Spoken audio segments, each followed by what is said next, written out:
한반도가 운명의 9월을 맞았습니다. 오는 5일 평양을 방문할 대북 특사단이 남북 관계는 물론이고 교착 상태에 빠진 북미 관계도 풀어낼 수 있을지 주목됩니다. 북한의 정권 수립 기념일인 9월 9일에 시진핑 중국 주석이 평양을 찾을지도 관심입니다. 최인택 중앙일보 국제전문기자와 자세하게 살펴보겠습니다. 어서 오세요. 안녕하십니까. 네, 임종석 대통령 비서실장이 수석 대표로 평양에 갈 수도 있다 이런 얘기가 나왔습니다만 지난 3월 1차 특사단과 똑같은 5명이 결정됐네요. 예, 아무래도 연속성을 중시한 것 같습니다.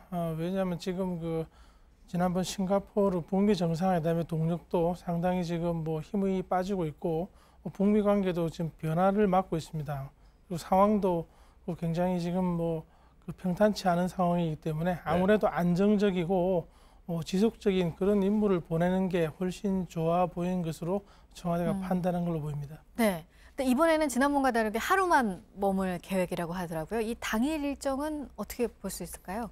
이미 신뢰 관계가 남북 사이에는 형성돼 있고 주제만 가지고 결론만 서로 이제 의논해서 내면 되기 때문에 네. 굳이 이제 지난번처럼 1박 2일을 할 필요는 없지 않은가. 지금 우리가 하고 싶은 얘기 그리고 북측이 하고 싶은 얘기가 상당히 이제 접근한 그런 것으로 볼 수 있겠습니다. 네, 일단 평양에서 열릴 3차 남북 정상회담의 일정과 의제를 조율하는 임무를 맡게 될 거고요. 비핵화 협상에 대한 얘기들도 진행이 될까요? 어떻게 보십니까? 거기에 대해서는 계속적으로 얘기를 해야 되겠죠. 그렇지만 지금 현재 키를 쥐고 있는 건 미국이기 때문에 우리로서는 어떤 양자 사이의 중재 그리고 이제 북한에게는 미국의 의도, 원칙을 설명을 하고 북한의 생각을 들어보고는 그 정도 선에서 중재 활동을 할 것으로 보입니다. 네. 그러니까 종전선언도 같은 맥락에서 이해를 할 수 있을까요? 어떨까요? 종전선언을 하려면 이제 이자가 할 수 있는 일이 아니고 3자 혹은 4자가 할 일이기 때문에 지금은 이제 한 걸음 더 나가는 그런 걸 해야지 좀 약간 먼 곳에 있는 목표를 서로 얘기하기에는 지금 서로 위축된 상태죠. 문제는 이제 위축된 상태를 좀 풀어서 네. 어떻게 하면 앞으로 계속 이제 북미 그리고 이제 남북 북중이 합쳐서 한반도 평화 체계를 구성할 수 있는 그렇게 할 수 있도록 이제 몸을 푸는 그런 작업을 시도할 것으로 보입니다. 네, 교착 상태에 빠진 북미 간의 관계 개선을 위해서도 중재 역할을 해야 될 텐데 그러기 위해서 북한의 적극적인 비핵화 노력을 압박하고 촉구하는 차원에서 남북 경제 협력과 관한 좀 구체적인 안들을 제시할 수도 있을까요? 어떻게 보십니까? 북한이 지금 미국에 대해서 요구하고 있는 것은 경제 제재에 대한 해제 혹은 완화를 요구하고 있습니다. 네. 그런 게 있어야지 북한 주민을 설득하고 비핵화에 대한 얘기에 대해서 어떤 정권 차원의 부담이 적다는 얘기인데요.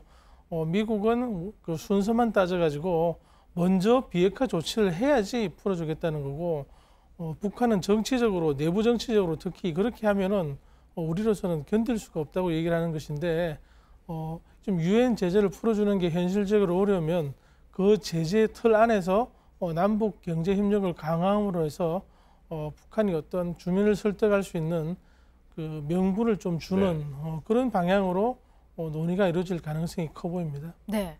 앞서도 얘기하셨지만 지금 상황이 상황인지라 이번에 가서 이제 미국과 균형을 잘 맞추는 그런 부분도 굉장히 중요할 것 같습니다. 그 가운데 하나가 남북 공동연락사무소 개소식이요. 역시 좀 민감한 부분이어서 어떻게 예상하시나요? 미국 측에서는 직접적으로는 물론 얘기를 할 수 없죠. 이거는 네. 이제 남북 간의 문제이기 때문에. 네. 그렇지만 어떤 큰 틀의 비핵화와 그리고 이제 대북 정책 공조와 관련해서 계속적으로 지금 부정적인 신호를 보내온 것으로 알려져 있습니다. 그리고 무엇보다 지난번에 남북 철도 연기를 조사하기 위해서 떠나가는 것을 미군이 사실상 조정하고 있는 유엔사에서 그걸 이제 인정하지 않았거든요. 허가를 하지 않는 바람에 무산됐는데 이걸로 봐서도 지금 속도를 조절하고 한국과 이제 미국 간의 어떤 조율을 먼저 한 다음에 대북 정책을 취하라는 그런 미국의 어떤 신호로 우리가 받아들일 수밖에 없는 상황입니다. 네, 청와대는 어제 이번 특사단의 방북과 관련해서 김정은 위원장을 직접 만나게 될지에 대해서는 명확하게 밝히지 않았습니다. 그래도 여러 가지 상황들을 보면 김정은 위원장과 이번 특사단이 만나게 될 가능성이 높다고 보여지지 않습니까? 어떻게 보세요?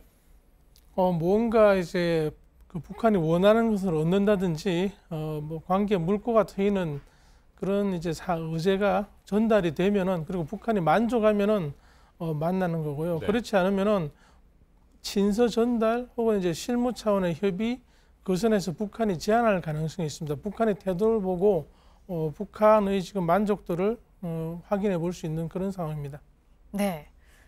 그러면 이제 대북 특사단이 평양을 갔다 온 이후의 상황을 좀 생각을 해볼 때, 취소가 됐죠. 폼페이오 미국 국무장관이 다시 북한을 가고 9월로 예정된 유엔 총회에서 종전 선언이 되고, 이렇게 그 방향, 우리가 원하고 모두가 원하는 그 방향으로 갈 수 있을 것이라고 생각하시나요? 어떠나요? 그 방향으로 가기 위한 어떤 이제 그 계기를 만들기 위해서 우리가 이번에 특사를 파견하고 북한과 더욱더 이제 깊은 얘기를 하려는 게 아닌가 싶죠.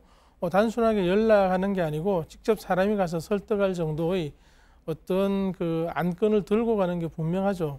그렇기 때문에 이 모든 뭐 북한 방문, 그리고 이제 특사 파견, 북한과의 뭐 조율, 협의, 이런 것의 목적은 지금 교착 상태에 있는 북미 대화를 다시 네. 이제 불씨를 가동하는 그런 것으로 이제 볼 수 있겠습니다. 그렇게 해서 폼페이오가 가고, 그리고 제2차 북미 정상회담, 그리고 이달 말로 예정된 그 유엔 총회에서의 뭐 9월 29일에 이제 북한 자리가 하나 잡혀 있는데요. 김정은 위원장이 가서 연설을 하게 되는, 이걸 이제 최종 목표로 지금 삼고 네. 마지막 지금 뭐 그 추력을 다하고 있다고 그렇게 봐야 될 것 같습니다. 네, 지난달 트럼프 대통령이 폼페이오 국무장관의 4번째 방북을 취소시키면서 그때도 중국을 겨냥해서 비판했습니다. 비핵화 협상이 제대로 진행되지 않는 것이 중국의 책임이라고 비판을 했던 건데, 자, 북한의 정권 수립 기념일 9월 9일입니다. 이때 시진핑 주석이 평양을 방문할 수도 있다는 얘기는 뭐 끊임없이 나오고 있는데, 방문하는 게 쉽지 않은 상황인 것도 분명하고요. 어떻게 전망하십니까? 네, 일단 뭐 구구절 방문하기에는 어떤 뭐 대외적인 중국에 대한 압박이 좀 심한 거죠. 미국이 무역 전쟁을 벌이고 있고, 그리고 8월 31일부터 9월 9일까지 중국과 아프리카 간의 어떤 그 정상회담이 잡혀 있습니다. 아프리카 54개국 중에 53개국이 중국과의 수교국인데요. 이 모든 나라의 순회가 다 베이징으로 옵니다. 이런 이제 그 중국으로서는 1대1로라는 국가 차원의, 그리고 시진핑 주석 차원의 프로젝트의 핵심 중에 하나가 아프리카인데요. 지금 1대1로가 굉장히 흔들리고 있거든요. 그 와중에 중국이 우선순위를 어디에 둘 것인가, 그리고 이제 그 굉장히 부담이 되는 미국과의 무역 전쟁에서 과연 이런 상황에서 북한의 구구절 그 축하 사절로 시진핑이 갈 것인가는 좀 회의적인 것 같고요. 그렇지만 그 이달 중에 방문할 수 있는 불씨는 계속 있다고 봐야 됩니다. 왜냐하면은 중국으로서도 지금 뭐 순망치한 바로 옆에 있는 그 북한이 중요한 상황이고, 그리고 미국과의 어떤 무역 전쟁이나 경쟁에서도 지렛대로 쓸 수 있기 때문에 북한을 둘러싼 미국과 중국의 그 치열한 그 뭐 눈싸움, 기싸움이 계속될 것으로 보입니다. 네, 북미 비핵화 협상이 지지부진한 게 중국의 책임이 있다, 이렇게 계속 미국에서 얘기를 하고 있기 때문에 이 부분도 좀 관심 있게 지켜볼 부분인 것 같아서 얘기해봤습니다. 최인택 중앙일보 국제전문 기자였습니다. 잘 들었습니다.